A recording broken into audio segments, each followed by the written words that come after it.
I'm back with another chapter of the Trojan War. Chapter 3, The Armor of Achilles.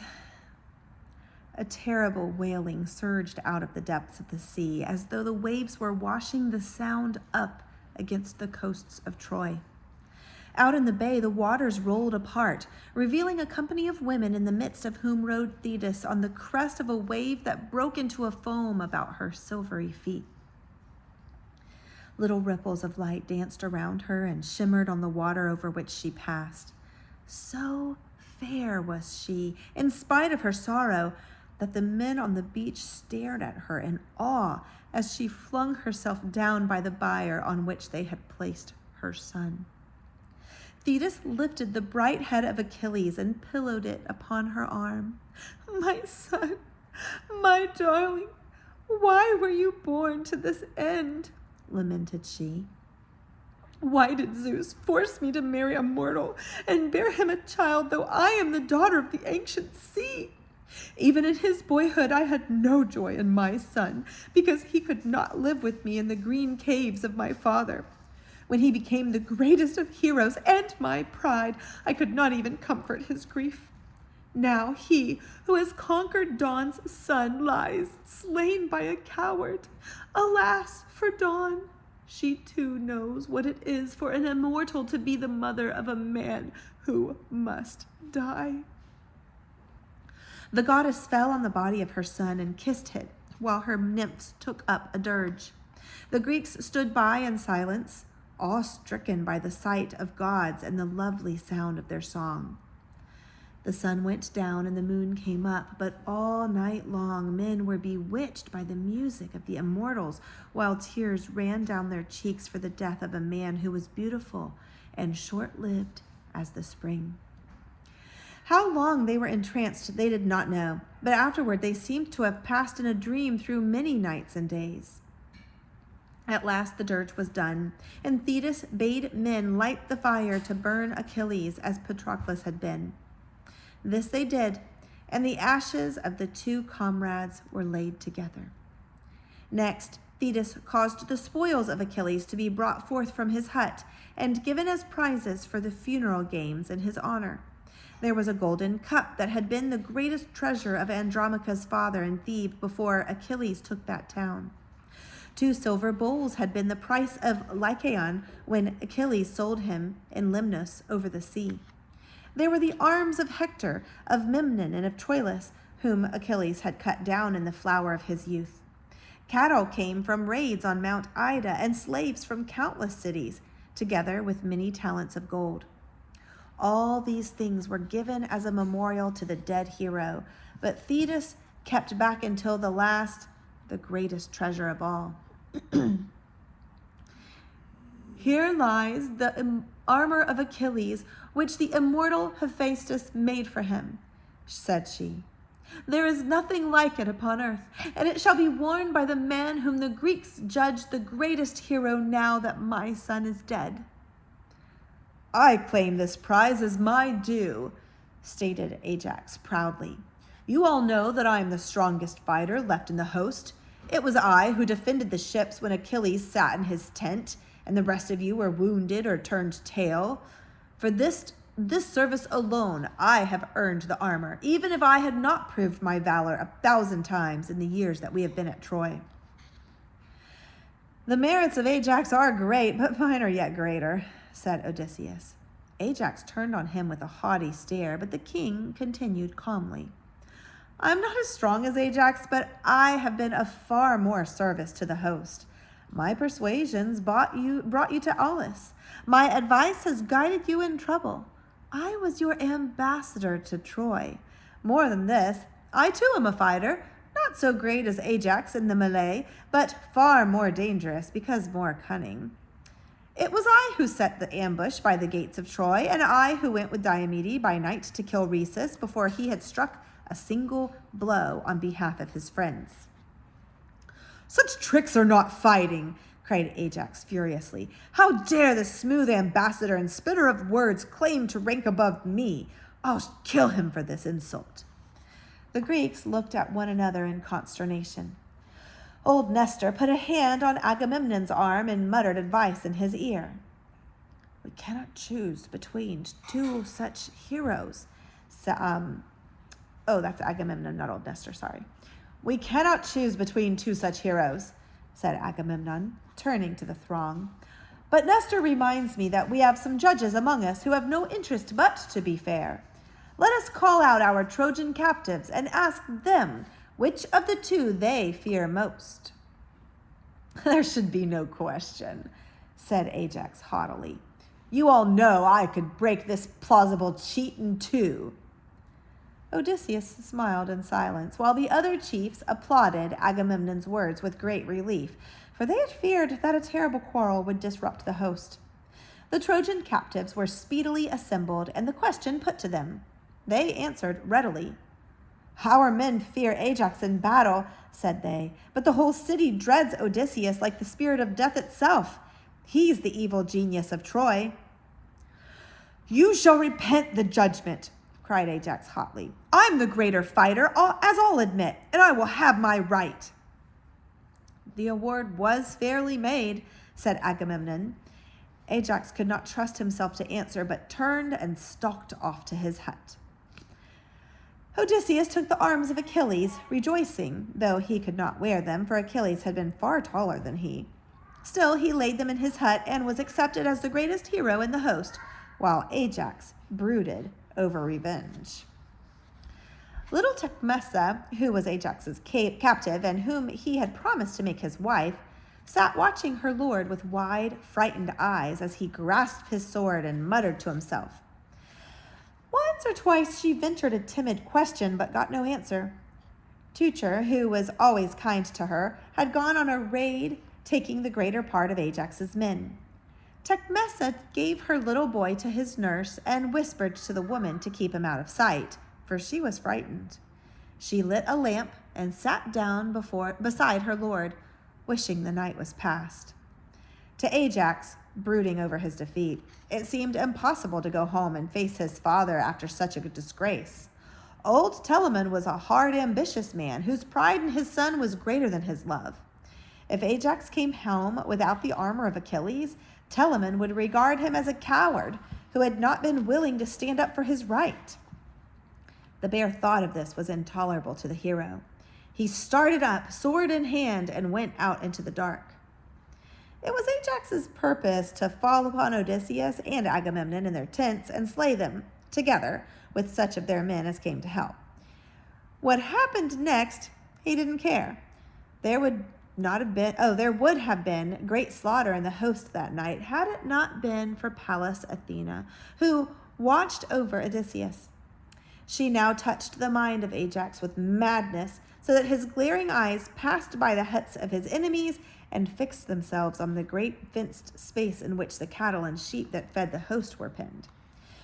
The herdsmen were peacefully sleeping when the huge figure of the madman charged upon them, sword in hand. Those that awoke in time fled, screaming, terrified out of their wits by the great figure bearing down on them in the moonlight, his shining armor flecked by dark stains of blood. Ajax did not pursue them, but fell upon the helpless sheep and slew until the pen was heaped with bodies. Seizing upon two huge rams, whom he took for Agamemnon and Odysseus, he bound them tightly, slung them over his shoulders, and carried them off in triumph before the servants could return with help. Tecmessa, waiting in Ajax's hut, was appalled to see him return, red to the elbows and stained from head to foot with blood. He was muttering to himself and did not see her as he slung the two rams down in a corner of the hut. "My lord," said she faintly. Ajax made her no answer. He put his hands to his hips and rocked back and forth in front of the two rams, gloating. "Who is the greatest hero now?" said he, bursting into a roar of laughter so loud and meaningless that the frightened girl could not fail to see that he was completely out of his mind. Tecmessa crouched in a corner while Ajax delivered a furious tirade to his captives, abusing them and threatening them with all kind of dreadful death. It was soon plain to her what must have happened, but the knowledge was no use, for she dared not call for help, lest her mad lord fall on his own servants or run amok through the host. Here's a funny. image of crazy Ajax. At last, the gray light of morning fell through the open door, and she heard Ajax falter, then stop in the middle of what he was saying. Quickly, she looked up. The man was staring at the creatures in front of him as though he could not believe his eyes. He sees them as they really are, thought she. In another minute, he'll realize what he has done. Ajax staggered away and sat down with his head in his hands, uttering a deep, long groan, the first that Tecmessa had ever heard come from him. The girl crept to the door and went out to get help from the servants, for she saw that Ajax was beside himself with shame and rage and feared lest he do to himself an injury. She knew well that his proud spirit would never endure the mockery that this night's work would bring on him. Outside, the camp was in an uproar. Ajax had been recognized in the moonlight by one of the herdsmen who had now told his tale. Wild stories were going around the camp that Ajax was dangerous and must be put out of the way like a mad dog. Tutor, coming back with his men from the raid, was mobbed by a crowd shouting that he was brother to a madman who had attempted to murder the leaders of the host. Agamemnon was summoning an armed guard to surround Ajax in his hut. Quickly, Tecmessa hastened to Tutor and told him all she knew. "You must come immediately," gasped she, "or he will kill himself. I know he cannot endure the shame of such a deed." Tutor ran for the hut with Tecmessa at his elbow and his men crowding behind. He motioned to them to stand back while he pulled aside the curtain and went in. After a second, he reappeared at the entrance. "Ajax is gone," said he. "Scatter and look for him," implored Tecmessa. "Down by the seashore," added Tutor. "He would not go among the tents." Tecmessa was already halfway to the shore, running wildly. They saw her climb one of the sand dunes and fling herself down on the other side of it with a desolate cry. They found her lying across the body of Ajax, which lay stretched in the hollow with a sword in its heart. "How could you leave me, my lord?" sobbed Tecmessa. "I was your wife, and my boy is your heir. Now that you're dead, your proud father will never own me because I have been a slave. I shall be only a servant to him, and your boy will be brought up in slavery with his mother." "I'll look after you, Tecmessa," said Tutor kindly, laying his hand on her shoulder. "I too was the son of a captive, though my mother was by birth a princess. I know what your fate has been, and I will acknowledge your boy as my brother's heir. To my father, I am but a useful servant for Ajax. Perhaps he will not even receive me if I go back home and tell him I am alive. But my brother's dead. If that be so, many will follow me into exile, for Ajax's men love me. Then you and your son shall be with us, and somewhere we will make a new home." He lifted the girl gently from the body and guided her home, while his men took up the great hero and followed slowly. "Ajax has raised his hand against his overlord, with whom he had sworn to keep faith," said Agamemnon indignantly when he heard all the tale. "Such a man is accursed and deserves not to be buried at all, but to wander desolately forever on the mud banks of the Styx, cast out from heaven and earth." "I beat Ajax fairly," said Odysseus, "and he attempted my life in return. However, death pays off all scores. He was a great hero, and we shall not see another fighter like him on earth again." That's the end of chapter 3. I'll go ahead and read chapter 4. Pyrrhus. After the deaths of Achilles and Ajax, the Trojans took heart, the more especially as another champion had come to their rescue. This was Eurypylus, the grandson of Heracles and nephew to Priam through his mother. Machaon was slain by this hero, leaving his men leaderless, since his brother, who was much younger and had looked to him as a father, was prostrated with grief. Such sorrow is unmanly, declared Nestor in a council of the heroes. I too am plunged in mourning for the loss of my son, Antilochus, yet I can still lead my men into battle where they're needed for the protection of us all. Ajax would have been a match for Heracles' grandson, put in Menelaus spitefully. Odysseus has been judged the greater hero, but what help has he for us now? Agamemnon glanced anxiously at Odysseus, but the hero showed no sign of taking offense. I was never as strong as Ajax, he admitted readily. But I've some advice to offer that may well turn the tide. Eurypylus himself would not be a menace if our men fought with better heart. As it is, though Ajax's men follow Teucer, the Myrmidons are leaderless since the death of Achilles and have aided us but little, despite the fact they're the strongest group in the host. Did you ever hear that Achilles had a son? A son? He was secretly wedded in Scyros when I found him disguised among the princesses there, and he had a child, well grown and forward for his age, who should be nearly a man now. Surely his mother will never allow the boy to leave her before he's even grown, said Agamemnon doubtfully. Will a son of Achilles be ruled by a woman? Besides, the old king, his grandfather, will realize that the boy must come to take command of the Myrmidons or lose his inheritance.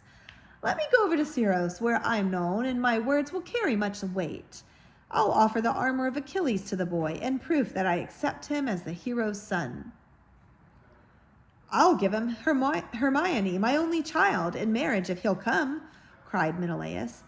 She's a bride of such rank that he must know we acknowledge him as Achilles' heir. Go then, with the god's blessing, said old Calchas the prophet. This very night it was revealed to me that we shall not take Troy until a son of Achilles is here. The swiftest of the black ships on the beach was pulled down to the water's edge, and 20 picked rowers took their places within her. Men stepped the stout mast and hoisted the sail.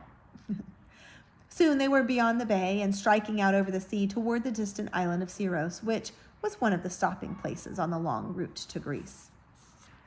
There had been a good harbor at Scyros, and rough quays had been constructed on the seashore opposite the town. Odysseus, however, bade his men pull into a sandy beach, seemingly deserted, for he thought it best to come in unnoticed and gain news. Excuse me. In a little meadow outside the walls, a young man was hurling the javelin. As it flashed through the air, he started after it with the speed of a deer and seized it by the handle while it was still quivering from its impact into the earth. That is he, said Odysseus confidently. Achilles could catch the javelin before its point touched the ground, and this youth is almost master of the feat. In any case, there can hardly be two such giants in one town. The youth, turning round with his weapon in his hand, saw the strangers and halted. Who are you? He called cheerfully. And what brings you here? We're friends of Achilles, your father, answered Odysseus. What's your name? I'm called Pyrrhus, answered he. And I'm indeed Achilles' son, though I had supposed that my birth was unknown. Not to me, answered the hero, smiling, for I'm Odysseus, and I've come here to fetch you to the war, as I came for your father. You're very like him, I think, and may prove yourself to be as great as he. The young man was indeed almost as tall as his father, though somewhat less handsome. His hair was pale yellow and his eyes very bright blue, while his features were thinner and sharper than Achilles had been. He looks colder than his father, thought Odysseus, and may be more cruel in war. He fell in beside the young man and walked into the town with him, answering all manner of questions about the glory of Achilles and the war at Troy. Diademia, as Agamemnon had foretold, dissolved into tears, declaring that her child was too young to lead an army or to fight with the champions of Troy. Is it not enough that you took my husband from me? She wailed. I'm a hero's son, and I shall go, declared Pyrrhus shortly. He must go, said the old king, if he's to be known as the son of Achilles and succeed to Peleus' kingdom. Be wise, my daughter, and dry your tears, for these things have to be. Diademae threw herself on her son's breast, twining her arms about him. He kissed her, though without much tenderness, and put her away. "My mother's foolish sometimes, though she knows that my heart is set on war," said he, taking his place by Odysseus in the prow of the ship, while his servants crowded into the waist. "You shall wear your father's armor against Heracles' grandson," said Odysseus. "I give it to you freely, for you look as though you were made for it, as I never was." The young man smiled happily on Odysseus, charmed by his generous words, while the rowers glanced at one another in amusement because they had listened to Odysseus before. "Your young master's eager for battle," said one in a low voice to the nearest of Pyrrhus's servants. "He could hardly say farewell to his mother, and he never looks back at the land that's been his home." "He is proud, and he is harsh," replied the servant. "Nevertheless, he's already a warrior, such as we in Syros have never seen." That is the end of chapter 4.